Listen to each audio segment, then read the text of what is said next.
ଯେତେବେଳେ ଚାହିଁବେ ସେ ନାରୀ ଦେବାକୁ ଆସିବ, ହାତ ଧରି ରୁମ୍କୁ ଡାକିବ, ଆଉ ଯାହା ଚାହିଁବେ ତାହା କରିବାକୁ ଦେବ।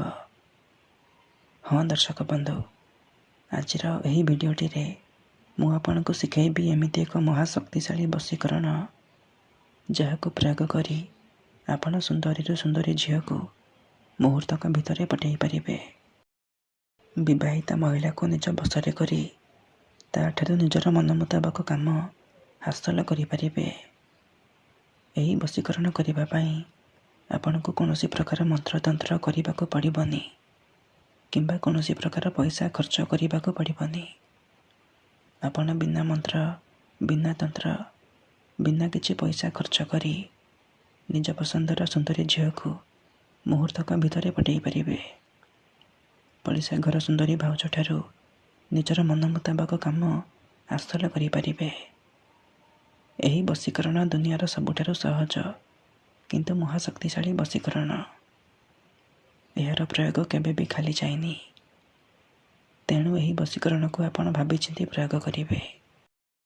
କାହିଁକିନା ଯେଉଁ ଝିଅ ବା ବିବାହିତା ମହିଳା ଉପରେ ଆପଣ ଏହି ବଶୀକରଣକୁ ମାତ୍ର ଗୋଟିଏ ଥର ପ୍ରୟୋଗ କରିଦେବେ, ସିଏ ସାରା ଜୀବନ ପାଇଁ ଆପଣଙ୍କର ଗୋଲାମୀ କରିବ, ଆପଣଙ୍କର ବଶରେ ହେଇଯିବ।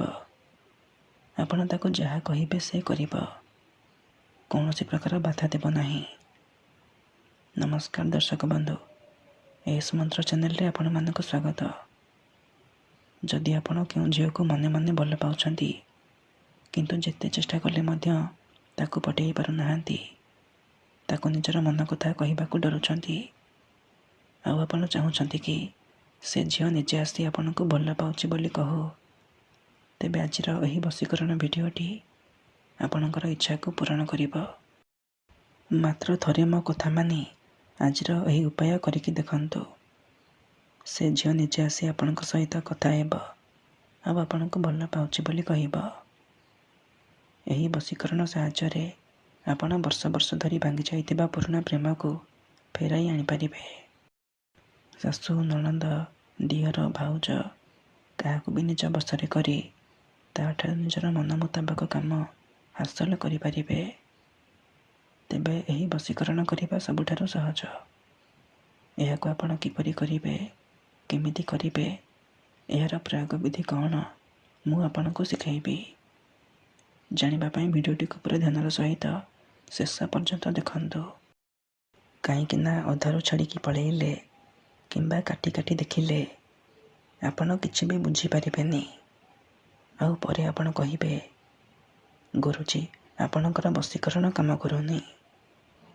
ତେଣୁ ମୋର ଆପଣମାନଙ୍କୁ ସବୁବେଳେ ଅନୁରୋଧ କି ଆପଣ ଭିଡ଼ିଓଟିକୁ ପୁରା ଧ୍ୟାନର ସହିତ ଶେଷ ପର୍ଯ୍ୟନ୍ତ ଦେଖନ୍ତୁ, ପ୍ରୟୋଗ ବିଧିକୁ ଠିକ୍ ଭାବରେ ବୁଝନ୍ତୁ, ତାପରେ ଆପଣ ବଶୀକରଣ କରିବା ପାଇଁ ଯିବେ। ଠିକ୍ ଅଛି? କାହିଁକିନା ଏହି ବଶୀକରଣକୁ ପ୍ରୟୋଗ କରି ହଜାର ହଜାର ଲୋକମାନେ ଲାଭବାନ ହେଇଛନ୍ତି, ନିଜ ପସନ୍ଦର ଝିଅକୁ ମୁହୂର୍ତ୍ତକ ଭିତରେ ପଠାଇ ପାରିଛନ୍ତି। ବିବାହିତା ମହିଳା ଠାରୁ ନିଜର ମନ ମୁତାବକ କାମ ହାସଲ କରିପାରିଛନ୍ତି।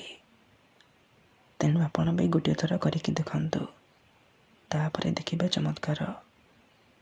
ବିଧିଟି ଜାଣିବା ପୂର୍ବରୁ ଯଦି ଆପଣ ଆମ ଚ୍ୟାନେଲକୁ ନୂଆକି ଆସିଛନ୍ତି, ତେବେ ଦୟାକରି ଚ୍ୟାନେଲକୁ ସବସ୍କ୍ରାଇବ୍ କରି ପାଖରେ ଥିବା ବେଲ୍ର ଆଇକନ୍କୁ ମଧ୍ୟ ଦବାଇ ଦିଅନ୍ତୁ, ଯାହାଦ୍ୱାରା ଆମେ ଯେଉଁ ବି ଭିଡ଼ିଓ ଅପଲୋଡ଼ କରିବୁ ସର୍ବପ୍ରଥମେ ଆପଣ ଦେଖିପାରିବେ ଆଉ ତା'ର ଲାଭ ପାଇପାରିବେ। ତେବେ ମନେ ରଖନ୍ତୁ, ଏହି ବଶୀକରଣ ବିଧିକୁ ଆପଣ କେବଳ ମଙ୍ଗଳବାର କିମ୍ବା ଶନିବାର ଦିନ କରିବେ। ଦିନ 2ଟାରୁ ସନ୍ଧ୍ୟା 6ଟା ମଧ୍ୟରେ କରିବେ। ବିଧିଟି କରିବା ପୂର୍ବରୁ ଭଲ ଭାବରେ ହାତ, ଗୋଡ଼, ମୁହଁ ଧୋଇକି ସଫା ବସ୍ତ୍ର ପିନ୍ଧିକି ଆପଣ ଏହି ବଶୀକରଣ ବିଧିକୁ ଆରମ୍ଭ କରିବେ। ପ୍ରଥମେ ଆପଣ କ'ଣ କରିବେ, 2ଟା ଲବଙ୍ଗ ଆଣିବେ ଆଉ ଖଣ୍ଡେ କଳା ସୂତା ଆଣିବେ। ତାପରେ କୌଣସି ଏକ ଜାଗାରେ ଦକ୍ଷିଣ ଦିଗକୁ ମୁହଁ କରିକି ବସି ପଡ଼ିବେ, ଯେଉଁଠାରେ ଆପଣଙ୍କୁ କେହି ଦେଖିବେନି କିମ୍ବା ଅଧାରୁ ଡାକିବେନି। ତାପରେ ଯେଉଁ 2ଟା ଲବଙ୍ଗ ଆଣିଛନ୍ତି, ସେ 2ଟା ଲବଙ୍ଗର ଗୋଟିଏ ଲବଙ୍ଗ ହାତରେ ଧରିବେ ଆଉ ଆଖି ବନ୍ଦ କରିକି ସେଇ ଝିଅ ବା ମହିଳାକୁ ମନେ ମନେ ଭାବିବେ। ଭାବି ସାରିବା ପରେ ତା'ର ନାମ 7 ଥର କହିବେ। ତାପରେ ସେ ଲବଙ୍ଗରେ ଗୋଟିଏ ଥର ଫୁଙ୍କିଦେବେ। ତାପରେ ଆଉ ଗୋଟିଏ ଲବଙ୍ଗ ଧରିବେ। ନିଜର ନାମ 7 ଥର କହିବେ। ତାପରେ ସେ ଲବଙ୍ଗରେ ଗୋଟିଏ ଥର ଫୁଙ୍କିଦେବେ। ଏତିକି କରିସାରିବା ପରେ ସେ 2ଟା ଯାକ ଲବଙ୍ଗକୁ ଏକାଠି କରିକି କଳା ସୂତାରେ ବାନ୍ଧିଦେବେ। ତାପରେ ଆପଣ କ'ଣ କରିବେ, ସେ ଲବଙ୍ଗକୁ ନେଇକି ଘର ବାହାରକୁ ଯିବେ ଆଉ ସଙ୍ଗେ ସଙ୍ଗେ ସେ ଲବଙ୍ଗକୁ ଜାଳିଦେବେ। ଗ୍ୟାରେଣ୍ଟି ଦେଉଛି, ଏତିକି କରିକି ଦେଖନ୍ତୁ। ଯେଉଁ ଝିଅ ବା ବିବାହିତା ମହିଳାକୁ ଆପଣ ମନରେ ଭାବିକି ଏହି ବିଧି କରିଥିବେ, ସେ ଆପଣଙ୍କ ଆଡ଼କୁ ଆକର୍ଷିତ ହେବାକୁ ଲାଗିବ।